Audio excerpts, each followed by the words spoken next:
Muy bien, 30 de julio, bienvenidos a Puntos de Vista. ¿Qué tal, Fer? ¿Cómo estás? Bien, Diego, ¿cómo te va? Muy bien, muy bien. Un día que más allá de lo que sea el aspecto comercial y todo, se presta un poco para el saludo también con la gente, más afectuoso que lo habitual, digamos. Para la emocionalidad también. Claro que Feliz sí. Día de la Amistad. Igualmente, Fernanda. Yo lo considero un amigo realmente a usted. Yo también. A veces pienso que parecemos esos equipos de esas películas policíacas. Un policía, no quiero decir experimentado y un policía joven. El que empieza a sí, y ese soy yo. Está muy bien. A veces pienso que esa puede ser una imagen que nos pinte un poco de cuerpo entero en nuestro programa. Gracias a todo el equipo también con los que cultivamos una forma de amistad también en el trabajo y que nos permite estar todos los días acá con muy buena onda realmente. Así es, y a la gente que del otro lado nos ve, nos escucha, está con nosotros todas las noches también, porque muchos de ellos hasta nos encuentran por la calle y nos consideran sus amigos, así que gracias realmente por tenernos en consideración y por elegirnos por sobre todo en este horario. Así mismo, y ya vamos a hablar enseguida de nuestro tema propuesto para el día de hoy, pero también queremos tocar un par de temitas vinculados a las últimas horas como este, que mucha gente calificó de disparate y otra gente dice, atención, que puede ser interesante la construcción de un obelisco conmemorativo. Sí, conmemorativo por la Guerra del Chaco, Héroes del Chaco se va a llamar. Así mismo. Y se empezó a divulgar algunas imágenes de parte de lo que es el proyecto, que aclararon después, salieron a hablar, a decir los proyectistas, no va a ser un obelisco como lo que uno imagina, ¿verdad? En Buenos Aires. Uno se imagina base cuadrada y que termina en punta, ¿verdad? El típico obelisco porteño. Claro, pero no es eso. No va a ser una escultura. Pero mira la imagen representativa que se difundió. Pero eso, esta no es oficial, ¿verdad? No. Para mí que es una animación que intentó hacer la gente, pero no va a tener estas características realmente. En Capiatá hay un obelisco. Sí, a mí me dije, sí, así como esta... Esto es más cercano a lo que sería. Sí. Ese es Juan Pipistilli, ¿verdad? Sí. Juan Pipistilli es uno de los que va a estar a cargo de todo esto, además también de un ingeniero, o sea, hay artesanos también de ese mundo.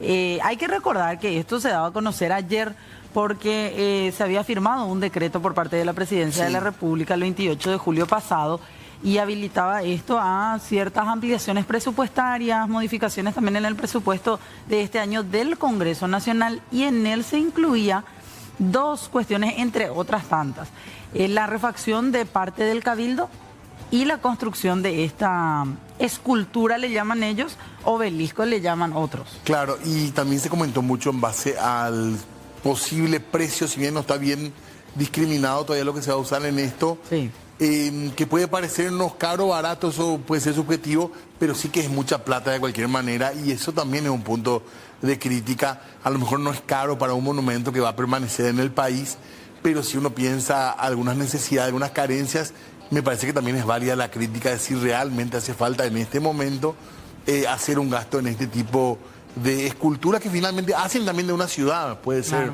un atractivo turístico, puede ser un justo homenaje, pero uno se pregunta si no hay otras urgencias como para gastar el dinero en eso en este momento. Sí, y hablaban de ubicarlo en zona del Chaco, específicamente en Remancito. Sería, según dice la planificación oficial, un monumento de 40 metros de altura, diseñado por el escultor Juan Pablo Pistilli, realizado en hierro de gran espesor, con técnica de modelado en frío y patinado especial, con figuras de 5 metros de altura. Algunas de las figuras que tendría es el mariscal Estigarribia, un soldado de la Guerra del Chaco, una enfermera y una persona en homenaje a los choferes del Chaco también. Esa sería la idea, 40 metros decía Fer, 40 metros. Bastante imponente, ¿verdad? Ahí en zona de Remancito de la Rotonda, sería básicamente. Son algunas de las características con figuras escultóricas, entonces, que hacen referencia a la Guerra del Chaco. Tenemos algunas notas para compartir con ustedes.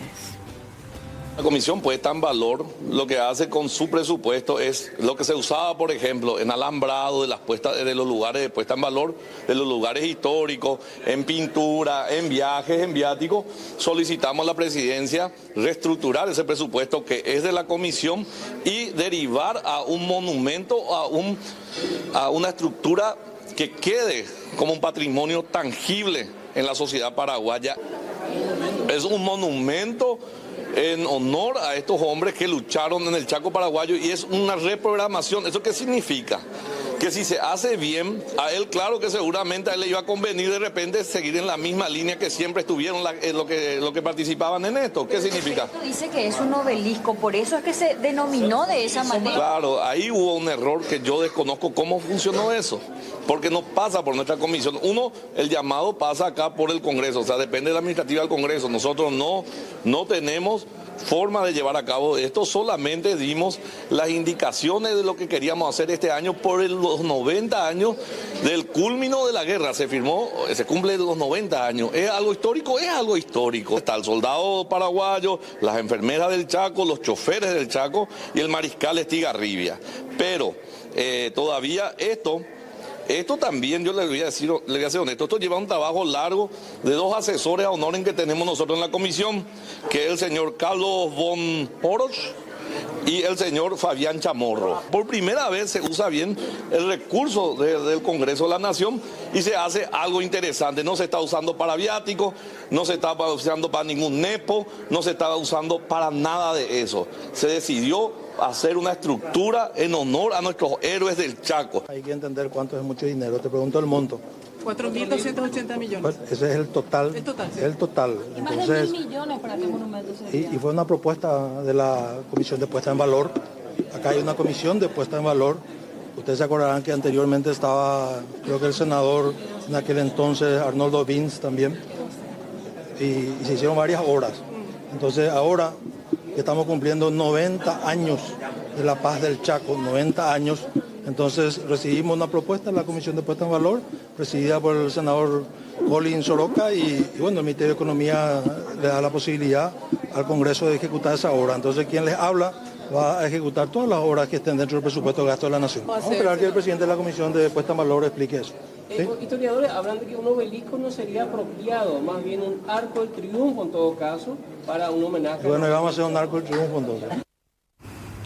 Bueno, ahí está, esto lo seguiremos charlando seguramente. Sí, señor, porque va a dar todavía de qué hablar. No va a dar de qué hablar. Al ponerle el nombre de obelisco, creo, donde se... Comenzamos ya de una manera... Sí, ya de hecho empezaron las críticas, ¿verdad? Por la asociación directa que tenemos, ¿verdad? Con un obelisco, con... No piensa directamente... El que está en Buenos Aires, ¿verdad? Sí, es como la referencia. Pero bueno, veremos en qué queda esto y ya lo vamos a hablar también seguramente aquí en Piso. Sí, señor. Queremos cambiar ahora de tema y hablar de nuestro tema de esta tarde-noche. Nuestro tema central hace referencia a las adicciones, hace referencia al plan Sumar y a una serie de acciones que se vienen realizando. Asimismo, y la posibilidad también de poner a mano de la gente la asistencia, la urgencia, a veces también vinculada a salud mental. Sí, con una línea especial. Asimismo, que parece muy interesante de charlarlo realmente. Queremos saludar ya por eso a nuestros invitados. Está con nosotros el doctor Aldo Castiglioni, él es director de Salud Mental y Adicciones. ¿Cómo le va, doctor? Gracias por venir. Muy buenas noches, gracias por la invitación. Gracias. Y también nos acompaña el doctor Diego Lescano, él es jefe del Departamento de Tecnología en Salud Mental del Ministerio de Salud. ¿Cómo le va? Gracias, director, por venir. ¿Qué tal? ¿Todo bien? ¿Cómo es eso de tecnología en salud mental, doctor? Si puede darnos un pantallazo, como se dice, del área de en qué trabajan ustedes, digamos. Bueno, el área de tecnología, evidentemente, como nosotros somos un ente rector, se encarga justamente de diseñar los planes de cómo se van a utilizar las tecnologías en salud mental. Lo que actualmente estamos trabajando es justamente en la línea de crisis, ¿verdad? Y todo lo que se requiere, todo el aparato tecnológico que se requiere para el desarrollo de la línea, para que ésta pueda funcionar y para poder, digamos, cumplir los objetivos que tenemos, ¿verdad? En cuanto a atención y en cuanto a asistencia en crisis psicoemocionales. ¿Qué sería más que nada llamadas, WhatsApp? Las llamadas, actualmente nosotros estamos teniendo solamente el servicio de asistencia telefónica, ¿verdad? Que es un soporte que funciona, digamos, las 24 horas, los 7 días de la semana. Pero también, digamos, que tenemos como proyectos un poco más a largo plazo también la instalación de servicios de mensajería también, ¿verdad? Que es algo bastante utilizado por un rango etario específico, ¿verdad? Esa es la línea 155. Es la 155, exactamente. ¿Hace cuánto que funciona, doctor? Nosotros estamos funcionando hace un mes oficialmente, ¿verdad? Con la inauguración que se hizo, un mes y unos días, ¿verdad? La inauguración que se hizo el 24 del mes pasado.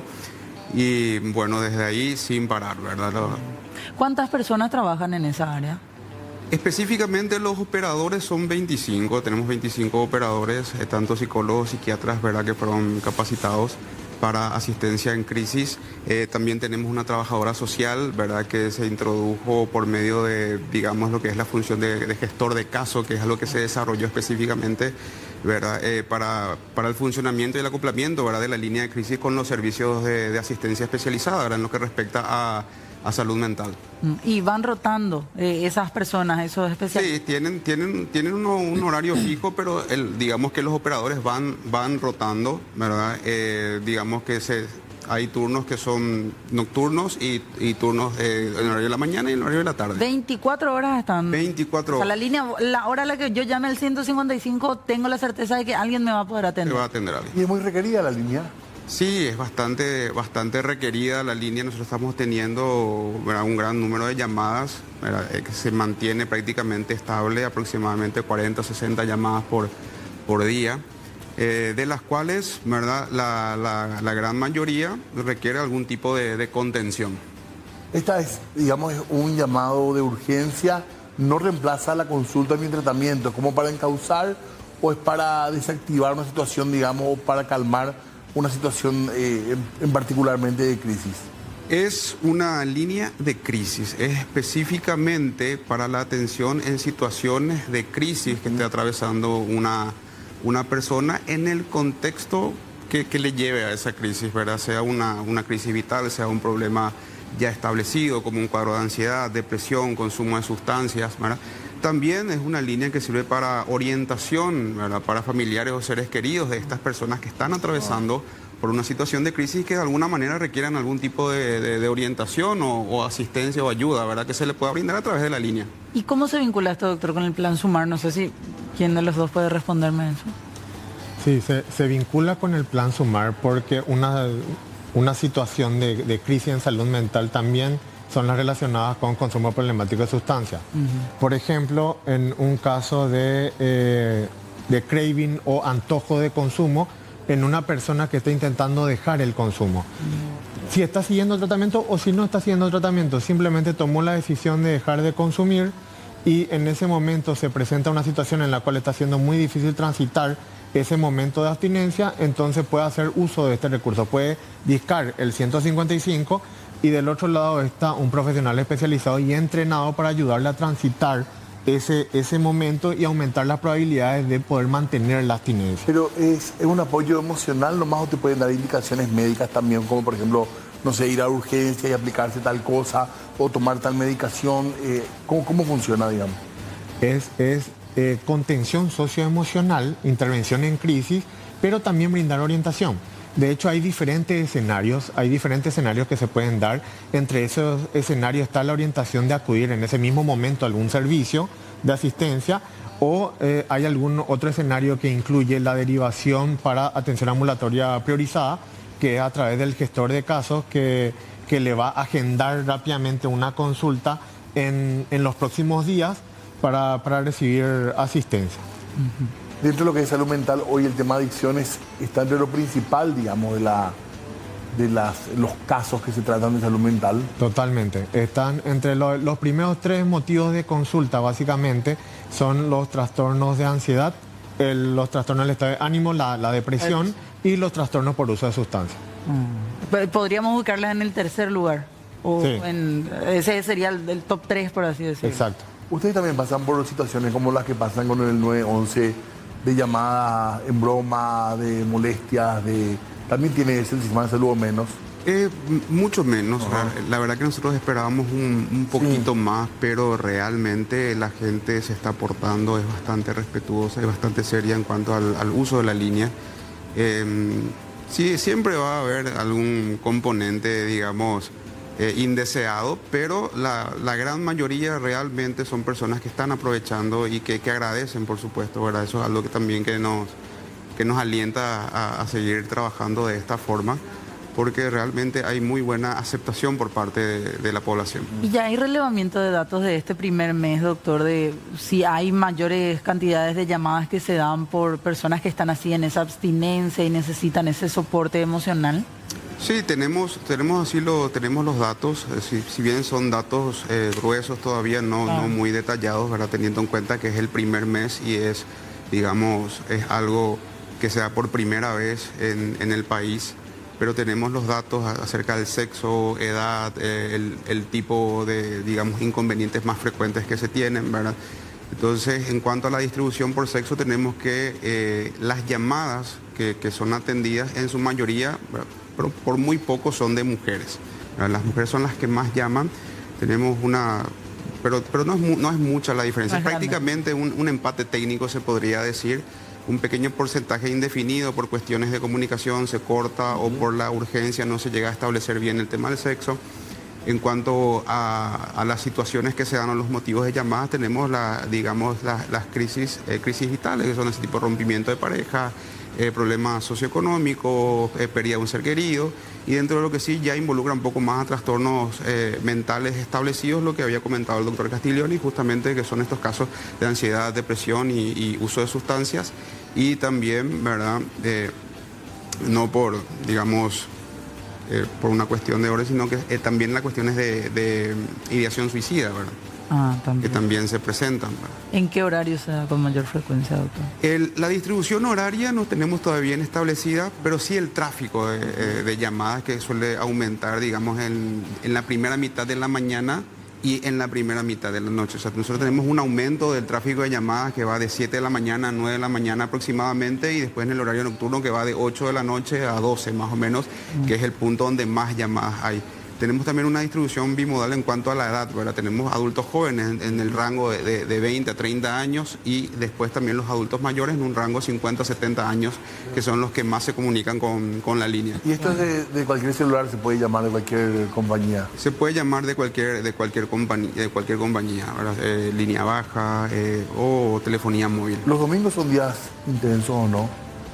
No hay mucha diferencia en cuanto al día. Sí, en cuanto al horario puede haber un poco más de diferencia, ¿verdad? Uno tiene esa idea de que el domingo de repente va a haber más, pero sí, realmente no hay una, digamos, algo específico que podamos decir que un día. Normalmente en las horas sí se produce eso, ¿verdad? Que son las primeras horas de la mañana y las primeras horas de la noche, donde más tráfico de llamadas tenemos. Después preguntar cómo están cruzando la información también, ¿verdad? Con salud mental para entender, pero queremos sumar más voces a la charla. Así es, porque está vía Zoom la señora Elisa Ledesma, ella es asesora del Ministerio del Interior también. Queremos saludarla. Muchísimas gracias, señora Elisa, por atendernos. ¿Cómo le va? Muy buenas noches, el saludo cordial para vos, Fernanda, para Diego, para los compañeros de trabajo y el respeto para toda la teleaudiencia. Gracias, comisario, por atendernos. ¿Cómo están trabajando ustedes, el Ministerio del Interior, con este plan?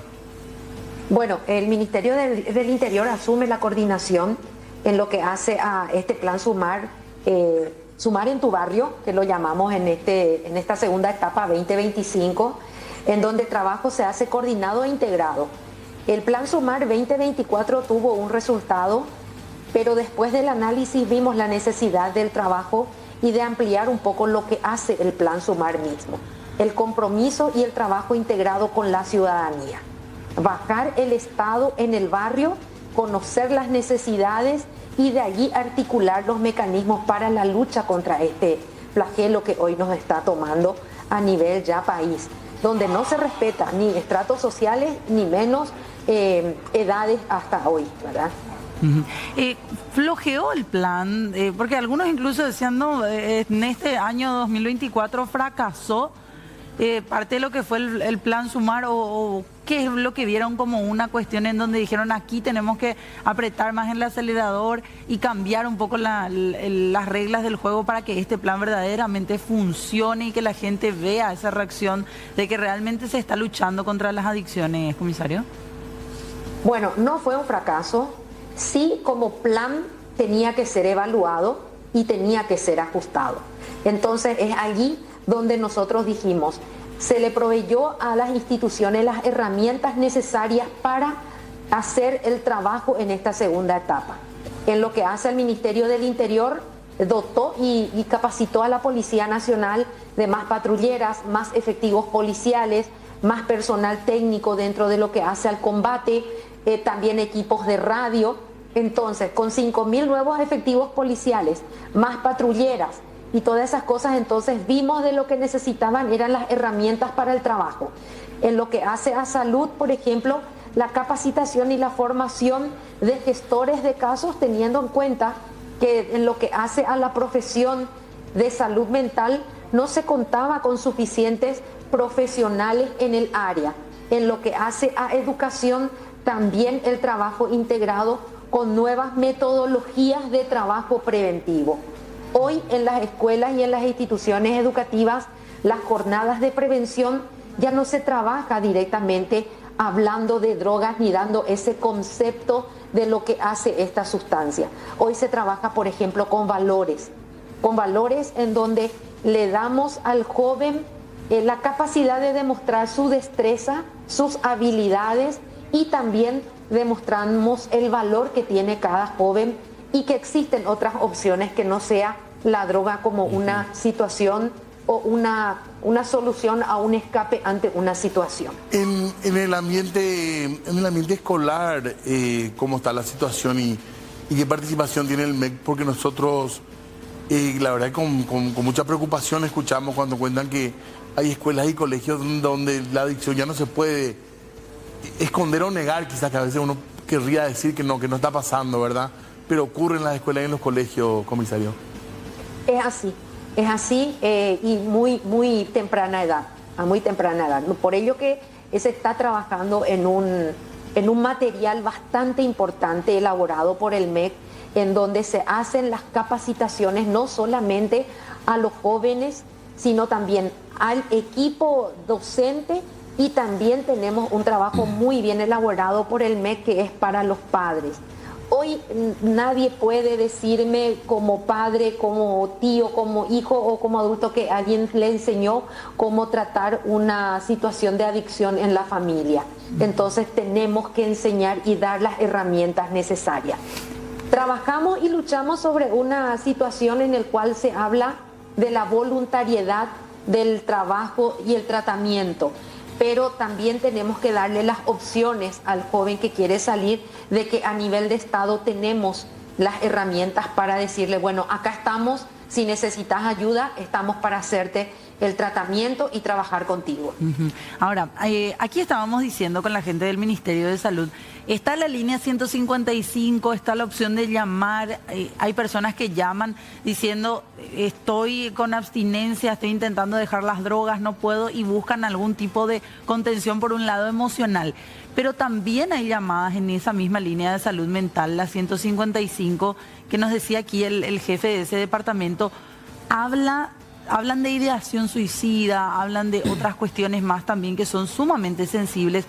Desde el Ministerio del Interior, en conjunto con la Policía Nacional, y esta pregunta después le quiero hacer también aquí al doctor, ¿cómo se hace ese trabajo mancomunado entre ambas instituciones en caso de requerir una reacción inmediata, que alguien vaya a la casa, que vaya a verificar que una persona esté bien, que logre o que no logre, mejor dicho, hacerse daño, entre otras cuestiones? ¿Existe esa coordinación entre instituciones, por sobre todo para reaccionar rápidamente? Bueno, te cuento que hoy hubo una reunión bastante importante con respecto a lo que hace a tecnología y a modernizar un poco todo lo que hace la comunicación, especialmente en lo que hace a temas sensibles como el tema violencia intrafamiliar, el tema en una situación de salud mental, el tema drogas. Hoy el 911 tiene una línea habilitada dentro del Plan Sumar. ¿Qué es y qué hace esta línea? Cualquier persona que quiera formular una denuncia con respecto a foco de distribución, microtráfico o situaciones que ameritan la presencia de la policía, automáticamente se comunica a la línea 911. Sí. Esta persona directamente dice, quiero hacer una denuncia dentro del Plan Sumar, y se activa un protocolo de actuación en donde el operador automáticamente pide y solicita datos precisos. ¿Qué es lo que buscamos con esto? Darle la confianza a la persona de que su denuncia va a ser totalmente anónima y que se va a cuidar y precautelar sobre todas las cosas su integridad, ¿verdad? Entonces se toman los datos y de allí esto se activa automáticamente ya con el equipo técnico. Pero ahora sí. Hoy estábamos hablando con el director del 911 del Ministerio del Interior la posibilidad de conectar la línea 911 a la 155 de salud, en donde automáticamente cuando hay una situación o un pedido ante una situación propia de salud mental, automáticamente derivemos a los especialistas. Perfecto. Ahí está, sí. Gracias por el tiempo, Lisa, muy amable. Un placer como siempre. Quiero contarles nomás del por qué estamos trabajando directamente con el tema violencia intrafamiliar. Hay una estadística trabajada en forma muy detallada con la Policía Nacional, en donde el 90% de los casos de violencia intrafamiliar tiene alguna situación de drogas para el hecho. Mira el vínculo, qué interesante para charlarlo también en otra ocasión, muy amable. Con mucho gusto. Hasta luego. Gracias. Vamos a ver también eventualmente invitarle aquí al piso a la asesora, porque teniendo en cuenta también que ella se ha formado en esa área de políticas de género. Qué notable cómo cambiamos también el foco de hace unos años, cómo entró el tema de droga, violencia intrafamiliar, como lo principal cuando hablamos de inseguridad y de violencia. Sí. Violencia contra la mujer, como decías. Y encima es sumamente interesante que lo que decía la señora Elisa Ledesma, hoy en día ya no es hablar de esta es la droga tal, la droga A que te causa esto. O sea, la gente ya sabe, doctor Castiglioni, de esto. O sea, ya tiene ese conocimiento claro y clave, y después ya queda en realidad hablar de otros temas, ¿verdad?, que se desprenden de él. Totalmente, y al hacer políticas, planes de prevención es importante, por un lado, ver los antecedentes, ver si realmente, si probablemente funcione, si funcionó en otros lugares, y también ponerlo a prueba y ver el impacto que tiene en nuestra sociedad. El hecho de, algo interesante que se dio en Australia hace décadas atrás, fue que también llamaba la atención y preocupaba a la gran cantidad de personas que consumían sustancias psicoactivas, y ellos elaboraron un plan de prevención que incluía dar charlas en todas las escuelas, colegios y universidades del país acerca de lo malo del consumo de drogas. Y analizaron el impacto, hicieron un seguimiento, analizaron el impacto, y para sorpresa de todo, el resultado fue que se disparó el consumo de sustancias. Entonces, por más, parece un poco contraintuitivo, ¿verdad? Nosotros pensamos que, pero es importante hacer estos análisis para tomar. Entonces, la decisión que toman ellos es, no, ya vamos a dejar la cultura de sensibilización y rechazo hacia el consumo, de promoviendo actividades y metas positivas, como por ejemplo el estudio, la lectura, actividades deportivas, actividades artísticas. Algo innovador es incluir en el sistema educativo la enseñanza de habilidades psicológicas. Habilidades psicológicas que de cierta manera funcionan como un factor protector para el consumo de sustancias. Y también, como comentó la comisaria Elisa Ledesma, la capacitación de docentes y padres para detectar señales tempranas de consumo y así poder intervenir precozmente. Qué interesante este cambio de enfoque. Vamos a ir hablando de esto, pero tenemos que hacer una pausa. Sí, señor, les agradecemos a ambos su presencia. Hacemos pausa y volvemos después a seguir con este tema. 19:40, seguimos hablando, muy interesante el tema realmente, y queremos compartir con la gente estos conocimientos que estamos escuchando acá. Así es, estábamos hablando durante la pausa y le pedimos aquí al doctor Aldo Castiglioni volver a mencionar, por favor, también al aire. En esta semana se habló mucho de la implementación de hospitales, ciertos hospitales específicamente para atender casos de adicciones. ¿Cómo es eso, doctor? ¿Cuál es la diferencia ahora? Exactamente, desde hace aproximadamente un mes y medio hay centros de referencia dentro del Plan Sumar. Hay 3 en Asunción y 5 en el Departamento Central. En Asunción tenemos el Hospital de Barrio Obrero, el Hospital San Pablo y el Centro de Salud número 3. En Central tenemos el Hospital de Lambaré, el Hospital de Luque, Hospital de Capiatá, Hospital de San Lorenzo y el Centro Ambulatorio de Especialidades J. Augusto Saldívar. Cada uno de estos centros de referencia cuenta con una figura que es el gestor de casos. Esta es una figura nueva que no había antes en el Ministerio de Salud. El gestor de casos es un trabajador social o licenciado en enfermería que fue entrenado y capacitado para hacer este servicio. Algo muy importante dentro del Plan Sumar es incrementar el acceso. ya que la motivación al cambio es muy fluctuante en una persona que tiene consumo problemático de sustancia. Una persona que, por ejemplo, tiene consumo problemático de alguna sustancia en particular, se levanta el día de hoy con ganas de dejar, dice, nunca más voy a consumir.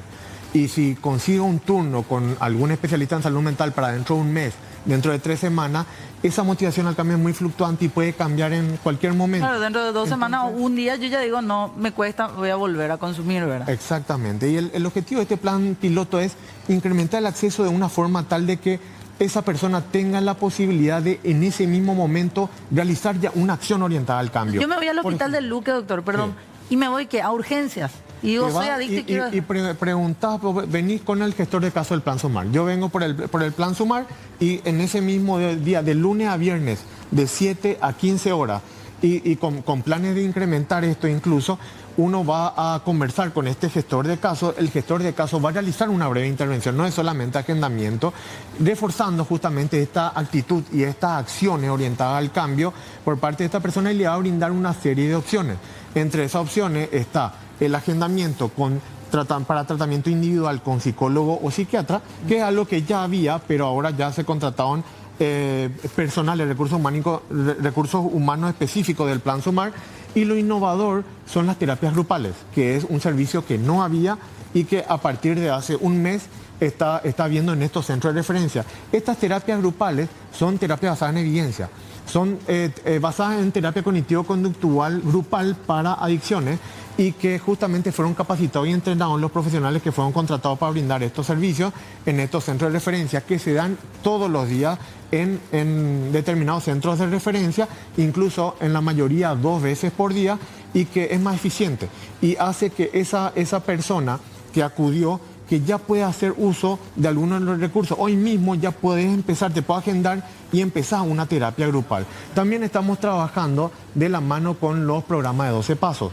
Y el objetivo es brindar también información acerca de los diferentes programas. Tenemos Alcohólico Anónimo, Narcótico Anónimo, Naranom. Entonces el propio usuario puede decidir a cuál de esos recursos va a hacer uso. Y también el gestor de caso va a hacer un monitoreo, o sea, 3 semanas después, porque se anotan los datos y se llena una ficha, va a hacer una llamada telefónica con el usuario preguntándole cómo está y si hizo uso y sigue haciendo uso de alguno de estos recursos. La gente que llama suele ser la persona que está con problemas de adicciones, por ejemplo, la línea de ayuda, o hay familiares, por ejemplo, que llaman desesperados ante una situación, doctor. Okay. Actualmente son más los familiares los que se ponen en contacto, ¿verdad? También puede ser por una cuestión de desconocimiento, ¿verdad? Ahora se está masificando esto, pero son los familiares. Normalmente son, digamos, el círculo más cercano el que llama de repente pidiendo ayuda o algún tipo de intervención directa por parte del personal de la línea. Entonces eso es muy importante aclarar, ¿verdad? Que nosotros no hacemos ese tipo de intervención coercitiva, que podemos ir a agarrarle al usuario y llevarle... Si quiere ser familiar, por ejemplo, ¿verdad? No funciona de esa manera, ¿verdad? Eso es algo que hay que aclarar, sino evidentemente si es el usuario el que llama, se comunica, busca orientación, o sea, podemos brindarle los datos, la orientación, el lugar donde puede ir a consultar, los lugares que son de los puntos de referencias actuales, para que pueda asistir con el familiar o pueda asistir el usuario así en solitario, pero digamos siempre es a modo de recomendación, a modo de indicación, ¿verdad? Porque no tenemos, bueno, de hecho que está comprobado que eso no funciona, ¿verdad? Claro. Tipo que el cambio tiene que ser voluntario, si bien es dinámico, como dijo el doctor Castiglioni, ¿verdad? Pero es voluntario al final. ¿Se usa medicina aparte de las terapias así de grupal? ¿Hay medicinas en concreto para superar adicciones? Sí, hay tratamientos farmacológicos en caso de que se necesite que pueden ayudar principalmente para tratar las comorbilidades. El trastorno por uso de sustancia, en general, en un gran porcentaje de los casos, viene en comorbilidad con otros trastornos mentales, como principalmente trastorno de ansiedad y trastorno del estado de ánimo. El CIEPI, por ejemplo, que te provoca como enfermedad paralela, si vale el término. Hay mucho, principalmente trastorno de personalidad, trastorno de control de los impulsos, justamente trastorno del estado de ánimo, trastorno de ansiedad generalizada. Y en lo que tiene que ver con drogas tan adictivas como por ejemplo el crack, se orienta mucho la medicación, principalmente al inicio del tratamiento, para lidiar con la abstinencia física, y de esa manera poder, de alguna manera, adaptarse más a ese periodo y facilita la adhesión al tratamiento. Por último, nomás, doctor, porque estamos cortísimos de tiempo, hacer nomás la aclaración de que ese tema de ir a los hospitales tiene que ser también voluntario. O sea, no es que una persona quiere ir a encerrar a un familiar, no funcionan los hospitales que usted citó como centro de rehabilitación directo, en donde uno va y interna a una persona adicta, ¿verdad? Sí. En estos centros de referencia el tratamiento es ambulatorio. Es ambulatorio con estos gestores de casos. Tenemos otros dispositivos también de internación aparte. Bueno, muchas gracias a ambos por estar con nosotros, muy amables. Gracias por la invitación. Muchísimas gracias. Así que ya saben, es información sumamente necesaria para todos en algún momento, en caso de necesitar, que está disponible 24 horas, los 7 días de la semana, esta línea 155, no solamente para casos de salud mental, directamente hablando de ese tipo de situaciones, sino también para casos de adicciones. Volveremos a hablar de esto seguramente en breve. Pausa, ya venimos. 19 horas con 55 minutos, seguimos aquí en Puntos de Vista. Ya vamos cerrando, Diego. Vamos cerrando y aprovechamos también para hablar de esto que tiene que ver con Cámara de Senadores, mientras ya se prepara la información también. Sí, porque un proyecto de media sanción, en este caso también, es lo que tiene divididos a la Cámara de Senadores. Lo que buscan es modificar un artículo del programa Hambre Cero, para ampliar su alcance y que se puedan adquirir también transportes públicos, transportes escolares, perdón. Una idea del MEC aparentemente es cerrar escuelas donde hay muy pocos alumnos, y esos alumnos sean trasladados en transportes públicos, escolares, hasta las nuevas escuelas, por así decirlo. Claro, cambiarlos de escuelas, pero asegurar que vayan a esas nuevas escuelas con los transportes escolares. Comenzó el debate sobre este tema. El municipio, por ejemplo, tiene a 17 kilómetros una escuela con 20 alumnos o 15. Es un problema grave que tiene que todavía reestructurar el Ministerio de Educación. No hay forma, pero con tantos recursos que tienen también las municipalidades, yo no creería que eso sería una propuesta muy válida, ¿verdad? Yo no creo que se tendría que tocar eso. Hambre Cero se volvió algo que está impactando mucho en la economía y agricultura familiar. Les cuento algo, estos 15 días de vacaciones, al no haber clases, el mayor cliente de la parte frutihortícola, por lo visto, es Hambre Cero. Las cajas de tomate en productores de 180.000 bajó a 90.000 durante 15 días. Nosotros no tenemos en Paraguay una zona de refrigeración donde podemos conservar los productos cuando los productos salen de la finca. Los chicos necesitan transporte para trasladarse, pero no podemos descuidar también que lo primero que tenemos que blindar son los recursos para que la comida, la leche pueda llegar a las escuelas. Entonces vamos a ver cómo definimos. ¿No está de acuerdo con que se modifique la ley de Hambre Cero entonces? Y bueno, si el Ministerio de Economía dice que se pueden peligrar estos recursos, yo creo que primero está la alimentación y después está el transporte. El tema de transporte principalmente se necesitan para traer a los centros urbanos y traer las compañías. Por ejemplo, yo en mi departamento tuve ya esa oportunidad. En Yabebirí hay compañías como Panchito López, Baúles, que están a 10, 12 kilómetros de la ciudad de Yabebirí, y si le das a uno, tenés que darle a todos. Entonces, vamos a ver si hay recursos, magníficos, pero si no, tenemos que asegurar la plata para el almuerzo. Para mí, que cerrar escuelas realmente es un retroceso. Un expresidente decía, hay que abrir más escuelas y cerrar cárceles. Pero al talento hay que agregarle disciplina, hay que agregarle, vencerle al miedo, a las dudas.